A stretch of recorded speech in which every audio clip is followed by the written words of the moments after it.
What's a yeet? I believe that is a combination of the yeet and whip. I mean, you really have to like wind your body back, especially if you're standing up, and then. What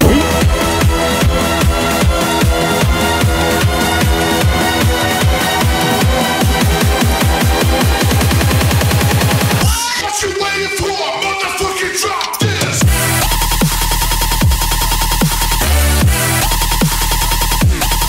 Okay.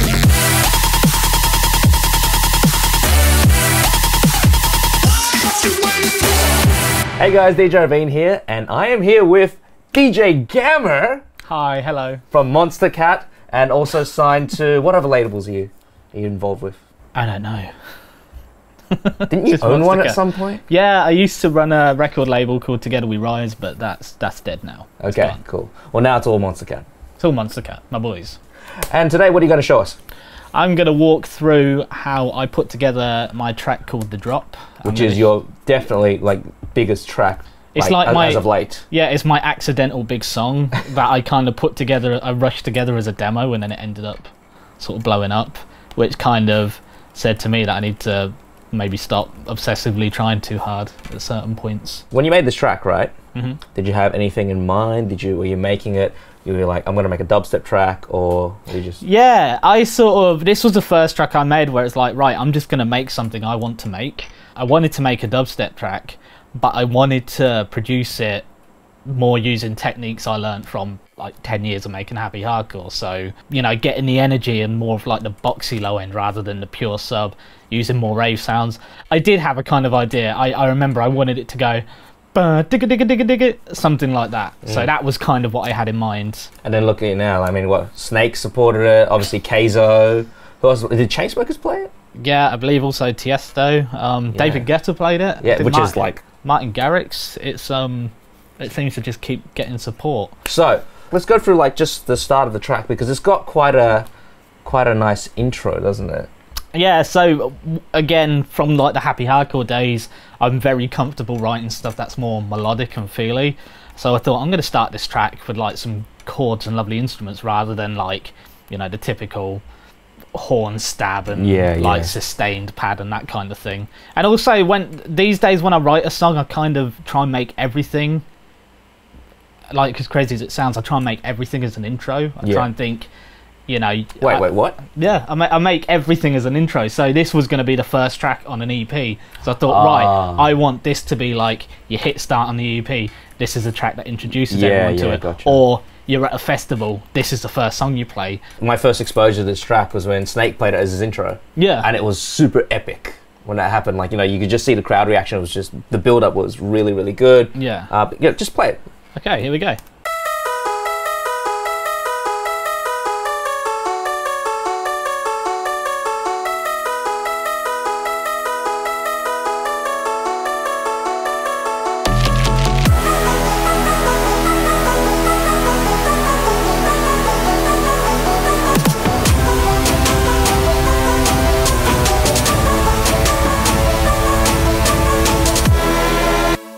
So I just noticed you had this bit here called Zelda Vox. What's that? So I really like using sound fonts a lot lately, which are kind of...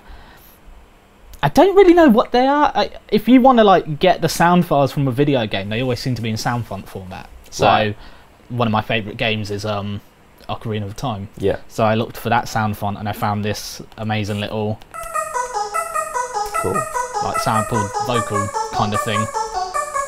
And this one was just another general MIDI instrument called Portobello. Called Portobello, yeah, because it reminded me of Sad Machine, that kind of sound at the start of that, which was the vibe I was going for. But this definitely sounds a bit more brooding than the standard Porta vibe. I don't know what that means. It just sounds like, you know, there's something underneath there. You know, it's coming like it's like Dark Souls. It's like the tension and release is what I was looking for. Yeah. Yeah, I like the Dark Souls thing though, that kind of makes more sense. Very Dark Souls. Just literally a basic arpeggio that gets layered here. So So there's a basic arpeggio here and here. And then you got those drums coming in. Yeah, now here is the thing I'm going to sort of say just straight off the bat. Some people are very good at sound design, some people are okay, some people might not be. I kind of wouldn't say I'm the best sound designer. Okay. I do tend to use a lot of samples. You know, a good sample is a good sample. I don't think any producer should ever feel bad about using samples, because I believe that the idea and the concept of a song belongs to you, Right. no matter what. So, Well, it's kind of like some of all its parts. You know what I mean? Yeah. Like if you just got that one bit of a snare or something like that, I mean, that doesn't make the track. no, it's just, you know, they're all cogs in the machine. Yeah, exactly. So, all these drums come from an Ekali sample. Ekali? Ekali, right? Yeah, that dude. Yeah, that It guy. comes from his sample pack. So there's like a chopped up stomp loop, a stereo 808, and then I think just like another 808. So all together,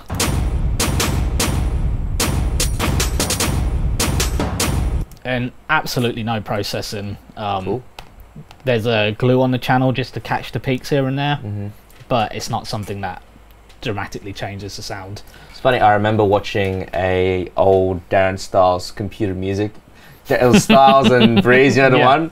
Yeah. And they're basically just saying, and like just going through samples, and they're just saying, you know, when you find the right sample, you don't need to do much processing and stuff like that, because, you know, you've got the right one. Yeah, that's exactly it. Unless that's the sound you're going for, you Yeah. know. Some people like processing shit and making it weird. Mm. Just depends what mood I'm in. I do a lot of layering as well. I like layering stuff to kind of create a new sound. So the brass, which is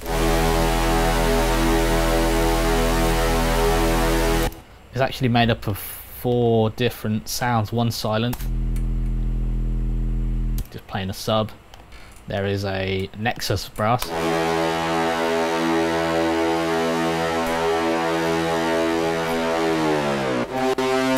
That sounds like where most of the harmonics are coming from. That one. Yeah, that's kind of like the front of the sound. That's just top end fizz. Put it all together. There's a little bit of satin on there, just sort of exciting it.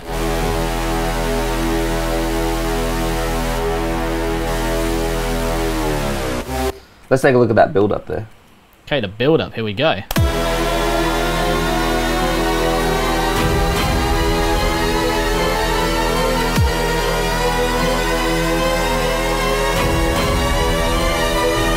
Let's get it.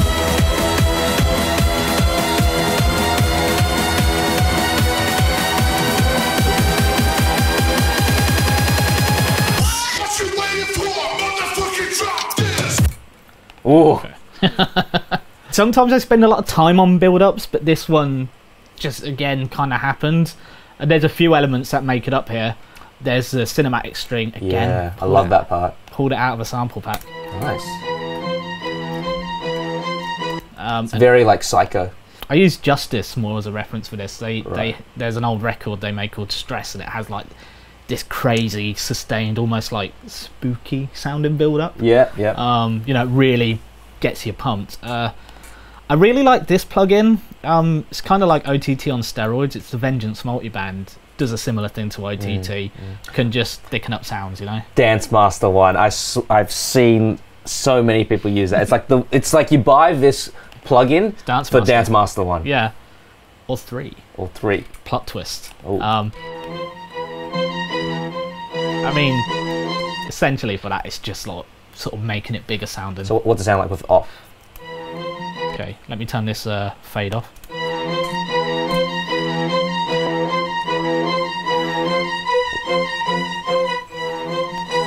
Yeah.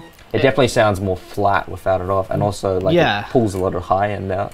It brings out it kind of gives it top end in a way that a traditional EQ wouldn't, which is why I like it. So that's, you know, that's that. No big deal. The thing you hear, if I can find it, is this thing.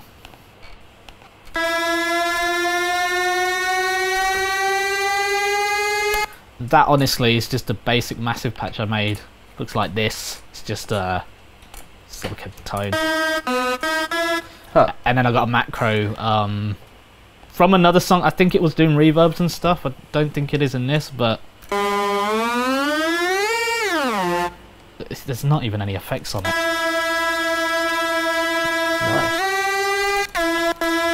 It's just automated? Just automated, just one straight kind of curve. Cool. Pretty Straightforward. The builds, again, I like using samples. There's a cymatics pack by a guy called Company. He has this. This is like my favourite fill. I've used it on a million different tracks. That sounds really good.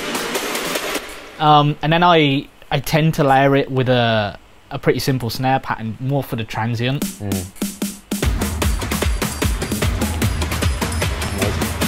And there's like just a Rise sample in there as well. There's a couple of little drum hits which you hear. Again, no side chaining, no processing, nothing. More Kali. Yeah. One thing. There's my mastering chain. We'll get into that in a minute. There is good old washout. I saw it in a Nightmare production session. Really good. It's like it's a macro that has a high pass, a delay, a reverb, a bit of compression.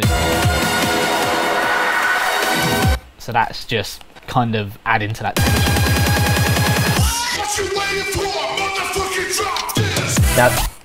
Now tell us about that drop sample. The drop pre-drop vocal sample. Okay, that sample actually comes from one of my old hardcore records with a guy called Recon, and he recorded it.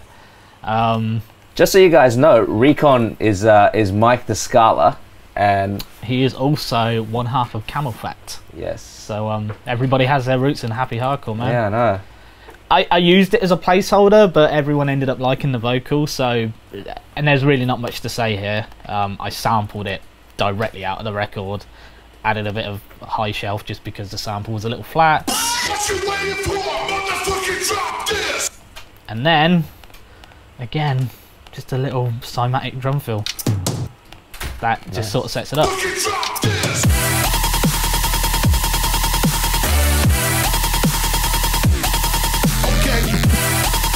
Hey, hey, hey, hey, ooh, fucking whip. And that leads us into the drop. Sweet. So wait, I remember when you sent this track, it didn't have a name. It didn't have a name. The reason it didn't have a name was because the hardcore song I did was called, it's called I Know You, Drop This. Drop This would have been an ideal name, but I just didn't, it was just ID for the longest time. I almost released it as that, but Monstercat were very set against me because of, I guess, Spotify and things like that. Yeah. But the drop was what we went for in the end, which I guess is quite fitting. Sounds good. It works as well because, I mean, that's what everyone kind of knows this track for. It's that vocal sample before the drop. It's kind of like, I don't know, when I hear that now, I kind of feel like I'm hearing Zomboy's Like a Bitch. Well, actually, Like a Bitch was my direct reference for this track. Really? Because for me, that is... I feel like as far as festival dubstep goes, that is... It's not only huge, but I think it set the standard for like the arrangement, the execution, that style of production. I still think it's like pretty much unparalleled in terms of quality. Yeah. Also has an absolute... completely overused vocal drop. It's like, if you've seen all those memes, it's like every other pre-drop and it's like... Well, God, I've heard it so many times, I've actually completely forgotten what it is. Stop acting like a whoop, get your hands up. And I mean, that shouty vibe, it gets everyone singing it back. That's why people like using it, you know. I've heard and everyone knows that when you hear that, you know something big is going to happen. That's exactly it. Yeah. That's why it's called the pre-drop. Yeah. So now let's go into the drop. Okay, the drop is actually where I started. Every song I start, I work on the drop first, and then, because I feel if you got a good drop, you can pretty much put anything around it. So, like I said, I wanted it to sort of go bum digga digga digga digga. So I threw these drums in, which we'll get into in a minute. The stab, once again, it's a Vengeance sample. Nice. Touch of flipping. There's like a compression, side chain to the kick drum, saturator. I just like how the soft sign setting kind of colours things. Yeah. And there's a bit of a high pass and a little EQ boost around 2.5K. Really nothing fancy. But that's kind of like with Vengeance samples in general though. I mean, they're usually processed to the point where you can just throw them into any track and they'll sound good. Well, going back to the happy hardcore thing, I wanted to use a sampled stab because it would have that like old school rave kind of loud punch to it. So that's, I got like a Vengeance one-shot folder I just go through for ideas. I think at one point I tried to replace it, but I just like that kind of almost like the it's slightly lower quality sound to it. The top end's really like raspy, kind of shit. Yeah, in a good way. It's shit but good. Yeah. It's good so shit. how the drop started was I was going through Serum Presets just to get the ball rolling. I came up with this. It's a Virtual Riot preset, which I may have changed slightly, but I honestly can't remember. So that was kind of like my digger sound. I wonder if the name Propaganda has anything to do with the track Propaganda.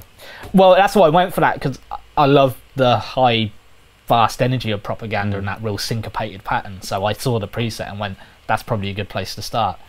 My kind of sometimes approach to plugins is that I just put things in to try and make it bigger or have more character, so there's a bit of saturation.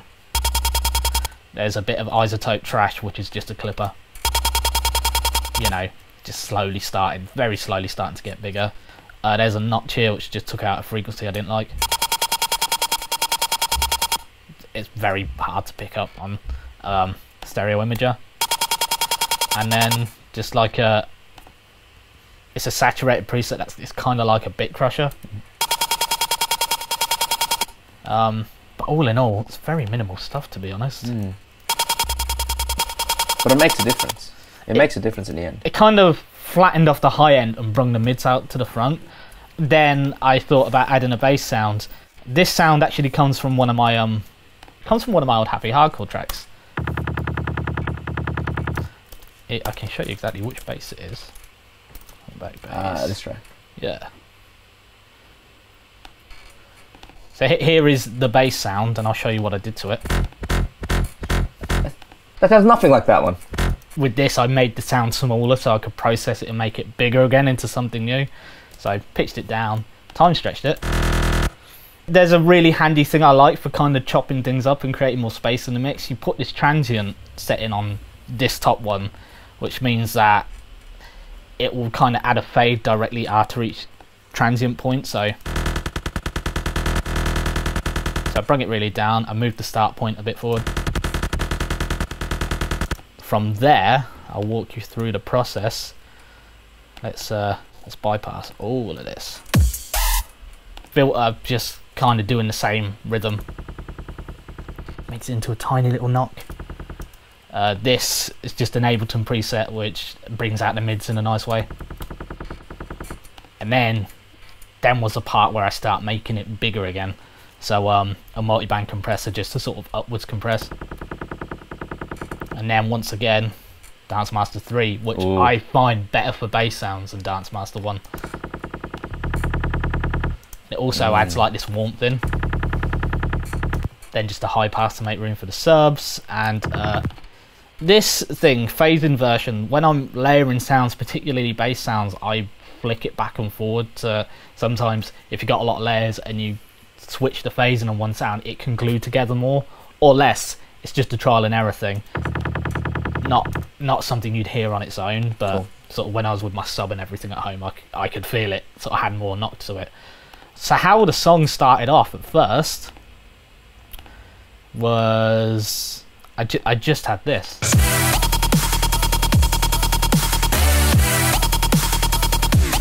I mean, it's good, but it's like a little bit thin. See, I'm used to producing rave records with like sort of, you know, real top-endy synths and shouty kind of stabs and that kind of thing. It was missing anger at this point.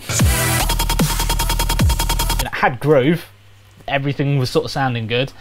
At that point, I just grabbed the Screech preset, right, and just put it on, and it's just doing this. And then all of a sudden, when I added this in, here's a frozen version, doing the complete same thing.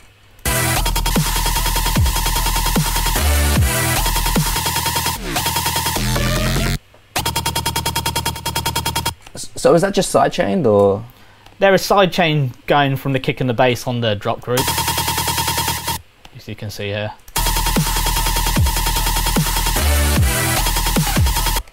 But Wow, it adds so much more to it though. It's because it's really detuned. It adds that anger. Yeah, yeah. A little bit of the OTT, which just kind of livens up a sound. Again, sort of more top end, and then a high pass. This just to kind of bring out the mids, because the other two sounds were where I wanted the body to come from. Just a high shelf. Admittedly, quite a generous high shelf, but again, that comes from sort of doing ravey records. And then there you had the drop. From that point, I didn't want to overcomplicate the drop by adding loads of edits and little bits that kind of don't mean anything, so I kind of just like sprinkled in little bits. Obviously there's a stab. I also made this sound. This is a sound I actually made, which was massive, and a bunch of just plugins, which goes like this. I had this cymatics pack called I think it's Hybrid Trap Fills. Yeah, I've got that one. Great, just for sprinkling little bits on top. So this little wub here. There's a OK sample that you hear down here.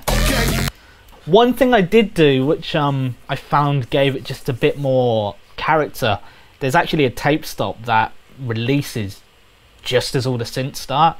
So I use this amazing plugin by Kilohertz called Tape Stop. I put it in Snap Heat, which is like their modular rack environment, because I wanted to be able to trigger the start and stop by MIDI. So here's a part down here. When the note plays, that stops the tape. When it releases, it starts again. So it creates this very, very fast slip, which you can't really hear. But if I was to turn it off, I like doing little nuances to give some. I believe like making a track interesting sonically and doing things to add character kind of mean a lot, even if you don't really pick up on it. Well, it's one of those things that you don't notice until it's not there. Exactly. I just like the little slip. It stopped it sounding too static and digital. There's a point over here where I think I put a couple of notes in. To give you an example, if I was to kind of delete all this and trigger it myself.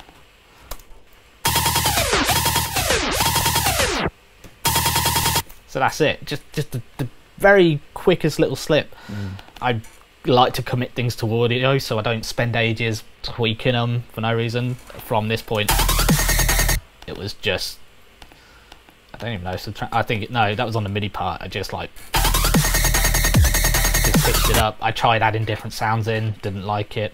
Honestly, the song is so simple. What I like about a lot of dubstep is they fill the track out with the sub, and then they get the sound sitting right on top of it. I wanted all the bottom end to come from this knocky little bass.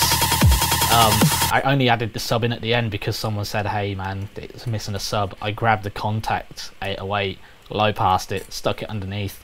When I went back to try and mix it like a proper dubstep record and kind of gave the sub all the room, I would have to kind of high pass the knocky bass sound more, and then it didn't have that energy. That bass sound, I kind of produced it like that because I wanted it to knock on like MacBook speakers and iPhone headphones and just like general listening formats, and I wanted to make it sound like a record I'd made, not me trying to make a dubstep record that someone else could have made. Right. I just really tried to give it all my own sort of production style and character. Did you feel inclined to put in a 4/4 bit, or was it like... So this is another way I try and like approach producing. I try and arrange and then actually do the production and the clever stuff on different sessions. I fleshed out the arrangement. All the drops pretty much do the same thing. Yeah, here I just thought it'd be cool to have a 4/4 section. Production is exactly the same.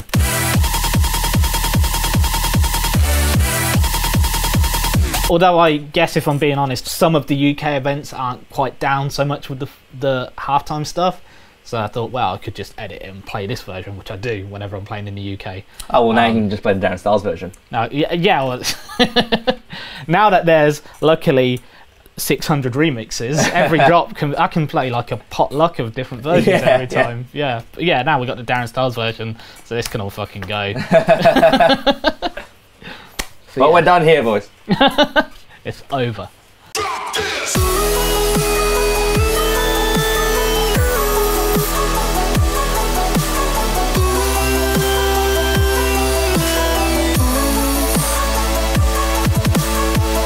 Going back to my rave roots, I didn't really know what to do here. Again, I was referencing the arrangement on Like a Bitch. He had a really cool section here with like a sort of video gamey sounding lead. So I stuck some strings in, got my vocal samples back here, got this rave synth, which is a silent preset, OTT, cut the mids out a little bit of a high shelf. When you put a lot of OTT or multiband or something, it pulls the mids out, but I wanted to do that here.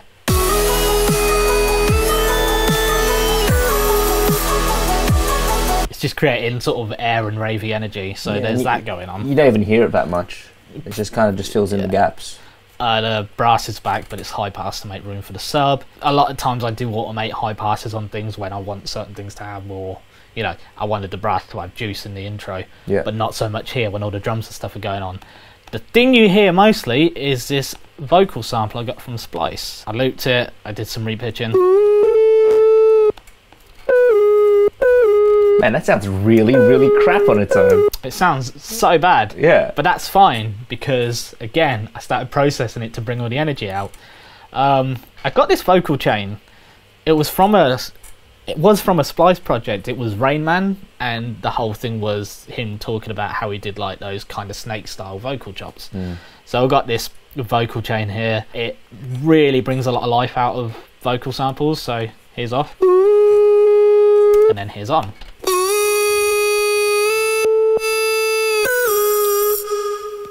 Also, it has like that kind of sidechain reverb effect, so when it stops, all good. So we were getting there, you know, I was pretty happy with how it was going. But I wanted more movement, so I got this plugin from Melda called M Auto Pitch. I really recommend Melda plugins. They have like a plugin for everything you could ever want to do, they've got it. And I just created this rack which moves the formant up and down, which it makes it sound like it's pitching up without actually pitching up.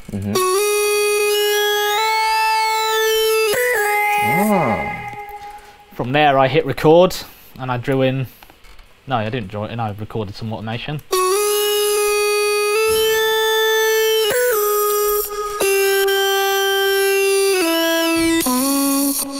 It gives that little kind of like vocody little... Yeah, sort of like Daft Punk kind of thing. Or like that. Yeah, again, Porter Robinson was a big influence on this song, so I kind of referenced a lot of his kind of digital vocals.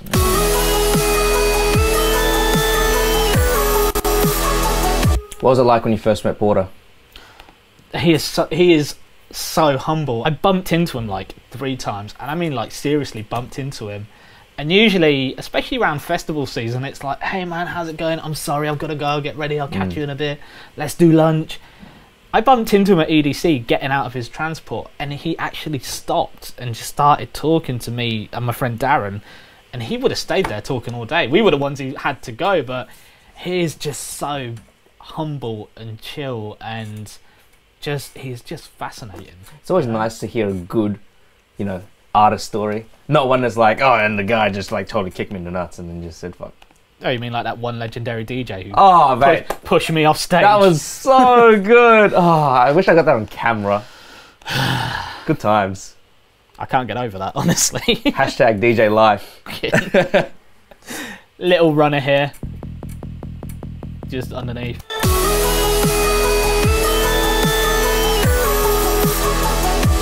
Just add some rhythm. Rhythm. Add some rhythm. Do you like rhythm? Is this rhythm? What's next? Let's see. What is next? There's this section.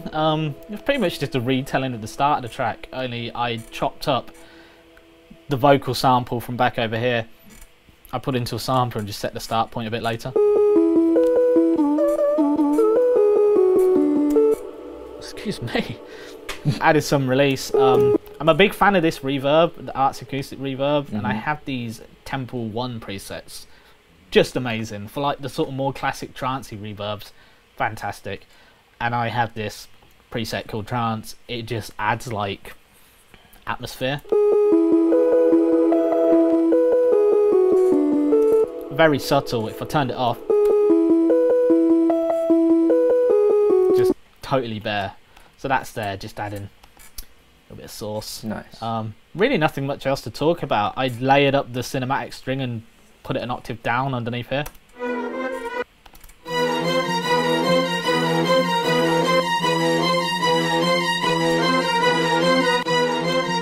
Copied the kick and snare to another bus and just filtered it.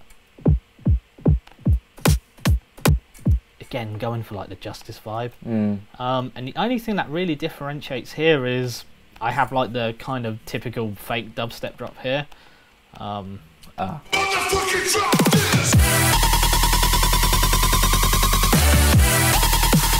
Which, I mean, you figured it out already. It's just grabbing the audio and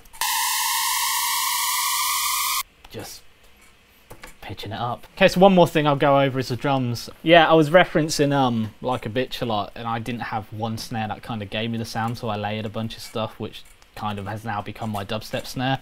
So here's the snare. But that is made up of this knock, which is probably a somatic sample. Yes, it is. Little knock, bit of compression. Phase 1, Aussie girl. Yeah. Let's go. There's a sort of more of the power coming from here with a slight fade, and then just a tail, which is like a white noise cymatic thing. So that gave me the complete snare, and I put a bit of Camel Crusher on it just to clip it and glue it a bit. The kick drum, I don't know where I found this. It's called Virtual Riot Dubstep Kick. Okay. Pretty sure I got it off Reddit. Nice clean kick. One thing I did do, this is like a really old school production technique for making drums punchier.